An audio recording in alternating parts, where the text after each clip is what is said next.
এই যুগের সর্বশ্রেষ্ঠ আউলিয়া ইসলামের আলোকবর্তিকা এবং আশরাফুল মাকলুকাতের আলোর দিশারি আলহাজ হযরত মাওলানা হাবিবুল্লাহ 9 বছর বয়সে ইরাকের রাজধানী বাগদাদে চলে যান। বাগদাদের নিজামিয়া মাদ্রাসায় কোরআনের উপর তর্জমা করে 13 বছর বয়সে সুপার ন্যাচারাল পাওয়ার উচ্চ শিক্ষা অর্জনের জন্য তিনি ভারতের কামরূপ, কামাখ্যা, আজমির শরীফ, জৈনপুর, আসাম, চীনের তিব্বত, মিশর, পাকিস্তান এবং সর্বশেষ জিন পরিদের আস্তানা কোহে কাফে চলে যান। বললাম যে বিগ টিকেট থেকে কোম্পানি থেকে আমার মোবাইলে কল আসছে, তখন আমার এটা বিশ্বাস হলো যে মনে হয় আমি পেয়েছি।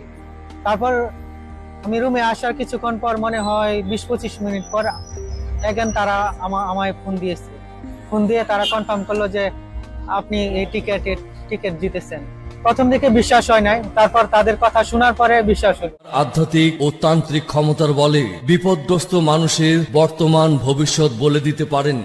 ফেসবুকে, ইউটিউবে অ্যাড আসতে থাকে, তাই না?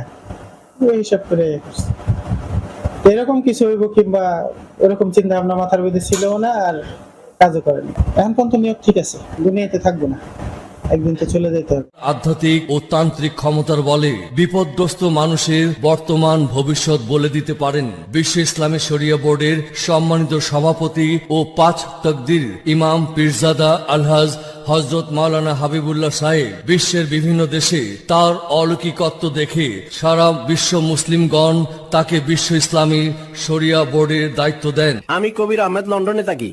হযরত মাওলানা হাবিবুল্লাহ হুজুরের প্রতি চিরঋণী। ওনার উসিলায় স্টুডেন্ট বিষয়ে বিদেশে এসেছি এবং লটারি বিজয় হয়ে আমার জীবন এখন পরিপূর্ণ। আমি সালমা আক্তার, সিঙ্গাপুরে থাকি। সকল প্রবাসী ভাইদের প্রতি আমার অনুরোধ রইল, যারা লটারি খেলে বারবার ব্যর্থ হয়েছেন তারা একবার হযরত মাওলানা হাবিবুল্লাহ হুজুরের সাথে যোগাযোগ করবেন, সাফল্য পাবেন ইনশাল্লাহ। আমি যখন হতাশ হয়ে পড়ি তখন আমার এক বন্ধুর পরামর্শে হযরত মাওলানা হাবিবুল্লাহ হুজুরের সাথে যোগাযোগ করি। উনার তদবিরে 1 বছরের মাথায় আমাদের সন্তান। রোকে আক্তার সাভার ঢাকার পীরজাদা তদবিরে বিয়ের 8 বছর পর সন্তানের মা হয়েছে। উনি ট্রিটমেন্ট দিচ্ছে, পরে আল্লাহ দিলে ভালো হয়েছে। ঘরে রাখতে পারতাম না, পরে যখন ওর কাছে আসার পরে আলহামদুলিল্লাহ এখন ভালো। তো দুঃখ কষ্ট ছিল, এটা কাটতে গেছে। আল্লাহ আল মাসটা এখন থেকে আপনার জীবনে আর কোনো দুঃখ কষ্ট কিচ্ছু থাকবে না। আপনার ভবিষ্যৎ এখন থেকে উজ্জ্বল। আর আপনি তো আগে একটা পলিসি করাতে গেলে অনেক ক্লায়েন্টকে বলতে হইতো, এখন কারকে বলতে হবে না, ইচ্ছাকৃতভাবে সে আপনার কাছে পলিসি করবে। সালাম দিছে, সালাম দেওয়ার পরে তোমার নাম কি আয়শা? আমি কই জি মা। জিমের সাথেও আমিও কথা বলতে। রিসিভ করলো, রিসিভ করার পর ওখান থেকে 1 কিলো হবে ভিতরে আমাদেরকে নিয়ে গেছে।